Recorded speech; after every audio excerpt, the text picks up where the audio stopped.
We have a young Indian woman with us as part of the Voice of the Young segment. Hello, everyone. Right now, we have Sudipta Kashyap with us. Let's listen to her. Over to you, Sudipta. Good evening, sir. Before I begin, I would like to thank you for this opportunity for giving me a platform to share my thoughts and my research work. To begin with an introduction about myself, I'm Sudipta Kashyap and I'm from Bangalore. I'm currently pursuing my master's in economics, specialization in international trade and finance from the Indian Institute of Foreign Trade, Delhi. And I completed my undergraduate in economics honors from Christ University Bangalore. And my most major subjects that I commonly work with are economics, psychology, political science, and sociology. Wow. Before I delve into what I want to speak about today, which is behavioral economics lens for public policy, I would like to begin with my first encounter with this field. To be very honest, 6 years ago, if you asked me if I wanted to, make a career in economics, it would have been a big no, because in fact, I entered into the field of social science for the subject of psychology. But however, in the course of my 2 years of junior college, I absolutely loved the subject of economics, and here I am. Was it because of the way they taught it, or just the subjects, your teachers, or the subject, or both? The teacher definitely had a very big role to play. The fact that she loved the subject, in fact, made me want to study the subject more. Okay. And also the fact that I wasn't introduced to economics as a subject before that, prior to that. And when I did, I think I really loved the way it is structured. And but however, in the 2 years, I didn't really lose my touch from psychology. I was still curious to know more in that field as well. And that's when the field of behavioral economics was introduced to me, much prior to where it was introduced as an elective for me in my undergraduation. So like in economics as a subject, we are very liberal with the word of like rational consumer or the consumer theory and so on. And in my first year of undergrad, I was constantly worried about how there are so many deviations in the real world, but every theoretical knowledge that we have is based on these assumptions. And we know that when we take these deviations into consideration, these theories won't hold. And that's when I was interested in researching about it. In the beginning, I mostly conducted small surveys amongst my peer group to understand how deviant were these, behavior from what we are learning in our everyday economics classes. And in the last 2 years, I've been extensively reading and researching about this whole concept called green consumerism. And in very simple words, it's the intention of consuming anything that we believe is environmentally friendly. And in this, I tried to analyze the kind of factors that affect green consumption, what pursues us to go for a product that is considered to be environmentally friendly. And in fact, my dissertation also was titled The Empirical Evidence Regarding the Factors Affecting These Green Consumption Amongst the Gen Z and Millennial Population in Urban Bangalore. And so the reason I chose this particular consumer group was majorly because the peer that I was surrounded with, it was extremely easy to connect and understand what their flow of thought was. And also because I believe that they are the ones who are more environmentally aware and know exactly what the topic of climate change hasn't been new to us over the years of our schooling as well as our junior college. And when I did study, which I don't want to get into the intricacies of the kind of model I used, however, the results, the key findings that I got from the study was the fact that the characteristic of environmental concern is very strongly correlated with the kind of attitude we have towards green products. However, it has very less correlation with the intent to purchase green products, which means that our environmental concern isn't really translating into a purchase, which is exactly what most policies look at right? So they are mostly concerned about why such a purchase is not happening. And most of the policies that the governments target towards are also about creating this awareness amongst the consumers. But I think another policy intervention there is required when we say that this translation towards purchase is not happening. Maybe now all of the consumers are aware regarding the impact that probably taking a plastic bag would have, or probably buying a plastic cup would have. But most times than not, we end up making that purchase with or without our knowledge. And that's when this behavioral economics as a subject enters, and there is this concept called as rational ignorance, which was introduced in the stream. So rational ignorance basically means that the cost of us that we have to endure in order to get a particular amount of knowledge, if it is higher than the benefit that you're probably getting from deriving that knowledge, we would rather ignore it. And the similar thing happens when it comes to green purchase. Um, the cost of me understanding the implications of probably buying a plastic bag is much higher than the benefit I'm getting in that one purchase of buying a plastic bag. So I would rather ignore that information. And most of the policies that we see in the current day, and as policymakers, we're always striving for, start small. Begin by carrying a cloth bag with you, or begin by using paper straws, and so on. But as policymakers, it's also important to think the kind of underlying implications that rational ignorance may have.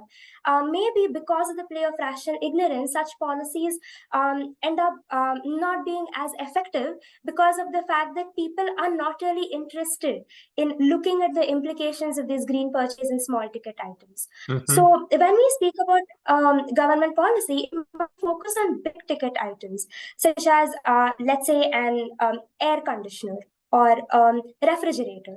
So when there are big ticket items, there is this whole concept of what we call as comparative shopping, or where we constantly look at every small detail amongst these big ticket items before we make a purchase. And that's exactly when rational ignorance does not come into play, because we know that the cost of us getting this information is going to be extremely beneficial, considering it's a long-term investment. And when we focus on these green policies constantly on these big ticket items, it translates into purchase, because now people are more aware, considering they've actually gained that information. And so I believe that, and I agree with a large part of the population that also believes that there is a long way to go regarding the coming up of more sustainable products as counterparts to the products that we use in the current day. But however, it is also important that these products that are introduced in a sustainable manner are also as efficient. As a consumer myself, that's exactly what I'm looking at as well. So this was just one of the examples that I used in order to explain the kind of role that behavioral economics as a subject plays in public policy, or in the sphere of decision making as a whole. And mostly in economics, we speak of a macro level view, where we speak about an aggregate or a general population. And what happens is, because of the constant deviations, and I mean, in the last 10 years, the kind of research that we have seen in economics as well are mostly focused on bringing about some exceptions to the already existing economic theories. And the amount of exceptions that we have in the current day are almost endless. And that is majorly because we are assuming that there is a macro level view that happens to be constant and the same for all. But sometimes, because of the kind of deviations that we have in environmental behavior, or in basic consumption patterns, like as I said, the environmental concern may not always translate into you buying a green product because of such kind of deviations. Maybe a counter policy may always be a good choice to go for, because at such a time, people are not always adjusting their expectations. But at the same time, there are some times when people don't act rationally. And when we do focus on that, there is a possibility when certain policies may end up being more productive than they probably were, with the assumption of a rational consumer. So this was majorly what I would wanted to speak about, and mostly about how behavioral economics, I think, in the current day has been gaining scope, gaining the kind of scope in this sphere, way more than people thought it would. It was first mostly into just product marketing or branding, or just studying the kind of consumer preferences. But right now, I see behavioral economics almost in every sense, looking at the kind of surveys that even RBI has started taking up in order to understand small concepts like money demand, which was previously considered as something that is just affected by the interest rates and does not depend on individual preferences. And I really do hope that the behavioral economics sphere does get the kind of recognition it deserves in the sphere of public policy. Okay, what do you think of trying to influence future consumers, meaning go into grade 6 and start the formation of tastes and preferences there, rather than, trying to sort of change the behavior of 35 years olds? What about trying to influence the thinking of 12-year-olds who can understand it? Below that, I think it's too hard, but it becomes emotional. But what do you think of that? True. I think one, awareness is definitely a great way of to put forward what we've been trying to push towards climate change. And I think from, especially since the generations from before mine, the kind of thinking regarding climate change has also start to come to change. But I definitely believe in this whole concept of nature and nurture as well. As much as we're able to influence the minds from a perspective of, let's say, providing them with the information that they require, it also comes, I think, from the way they've been brought up and the way that they've been constantly told to do certain chores in a particular way.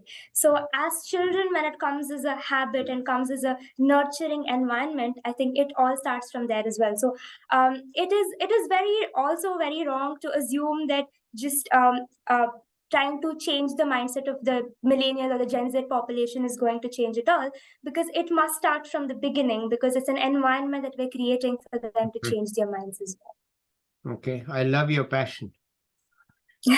It's obvious that you are very passionate about this. Okay, what else?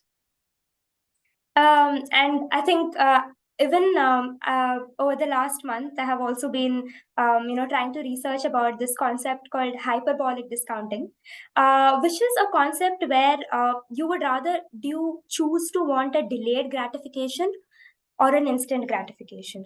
So if we keeping that in mind, if let's say I'm a consumer who rather prefers a delayed gratification, then am I someone who would rather go for a green purchase because I believe in delayed gratification, or does it not work that way? Does that have a direct or an indirect correlation? That is one thing that I'm also working on. And another very interesting aspect that I really want to look Could at. you explain what is delayed gratification? Sure. It's a very, I'll just take a small example of like an Amazon gift card, right? So I have two options, which is to either choose free delivery for me right now for the product that I'm ordering, or if I would like to go for a gift card that I could use in my next purchase, or probably after the next 3 purchases. So as a consumer, what would I choose? And depending on this choice that I make, is there a tendency for me to be a green consumer or not? So that is one kind of a field that I would like to explore on. Okay, all right, let's continue. And another thing is, I haven't yet gone deep into this aspect, but it is the point of a materialistic consumer. So if I'm more materialistic, am I to consume more green products or less? So that is another aspect I would love to explore in this particular field. Okay, but then I think you explained how you got into economics for your undergraduate degree. Now you have shifted to IIFT. So Yes, can you discuss that with us? How you made that definitely. choice? So I think so in my junior college, I was pretty clear that I would want to do psychology. But I think the economics shift was a pretty obvious one by the end of my 2 years of junior college. And once I did, I think in Christ, the kind of subjects that I had. For example, I had a subject called gender economics, and I had a subject called behavioral economics. Further, I studied other psychology-based subjects such as consumer psychology and industrial psychology. And so mostly in the 3 years, I was introduced to different other variety of fields of economics. And even though I kind of lean towards developmental economics towards my further future career goals as well, I would mostly like to work in an intersection of economics and public policy in particular. And in IFT, what I was mostly looking for was the specialization in finance and international trade. So international trade has always, like, I believe, is something that is interconnected with almost everything that we do in the current day with the kind of globalized world that we have. And to specialize in something like that with economics as my core subject was something I was really looking forward to in IFT. And this is my first semester, and absolutely loving the subjects. And I think delving deeper into subjects like micro and macro that over the years I have just superficially learned, it's a great opportunity. Okay. And so how's the move from Bangalore to Delhi? It's been good, I would say. It has been a month. It's a feeling of responsibility, and there's also, like, the entire month I've been spending trying to explore the city. I've been to a couple of monuments. I've been to a couple of famous food joints as well. So yeah, I think it's been pretty good. Let's have the names of these food joints. So I had been to this food joint called as the Prabhu Chats, that is near India Gate. And that was one wonderful place that I had been to. And also I did try, I think, Nathu's Chole Bhature, a wonderful suggestion by my friends. Yeah. So yeah, it has been a good experience. Yeah, it is part of moving to another city. You want to eat, you want to eat the food that they have over there. Okay. All right. But what about Delhi air pollution? Are you worried about the winter? Well, it hasn't been bad yet. It has been a good weather up until now. Even though, like, everyone keeps warning me about how it's going to get colder now. Coming from Bangalore, Bangalore has a weather that's very constant. We don't really experience any extreme weather conditions of summer and winter. But yes, I think mostly, like, you can look back into the realities of why all of the air pollution that most people keep speaking about in the newspapers. Like, I can now see why that is such a problem here, and I'm yet to see the winter in Delhi. Okay, it's not yet hit, yeah, but Not yet. But it will hit. This I can. I've also lived in Delhi 5 years long ago, so I can tell you that it will hit. And what's the future? What's your future? So I'm also preparing for the Indian Economic Services, and mostly what I want to pursue would be in the sphere of public policy and developmental economics. That is what I'm looking for. Okay, wonderful. I mean, your passion comes through very clearly, and your interest in having a different lifestyle experience, etc. That's very good. Okay, I'm happy to hear it. Anything else you want to add? Any tips for juniors?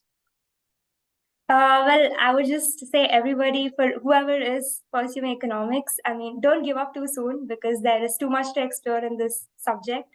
So delve as much deeper into everything that it offers you, and learn as much from every opportunity that comes your way. Okay, well, that's very generic advice. What about having some fun? Any advice on that? Yeah, definitely. Wherever you are, explore don't be too confined towards trying to make everything like home. Explore the city, explore the kind of people, meet new people, have conversations. And I think I have learned a lot from people from different cultures who I meet in class almost every day, and to have conversations with them and to understand how different our lifestyles are just living in different cities. I think that brings a lot of perspective. And so meet new people and have new conversations every day. Okay, well, I'm ready to end it here unless you have something you want to add. I think I'm done as well, yeah. Okay, good. So then let's say bye to the viewers. Maybe we'll come back to you in a year to see how Delhi's treated you, whether your lungs are still clean after the winter, and whether you still think it's worth living in Delhi. All right. Okay, let's say bye to the viewers. I'll be back with another expert or young person soon. Till then, bye. Bye, everybody.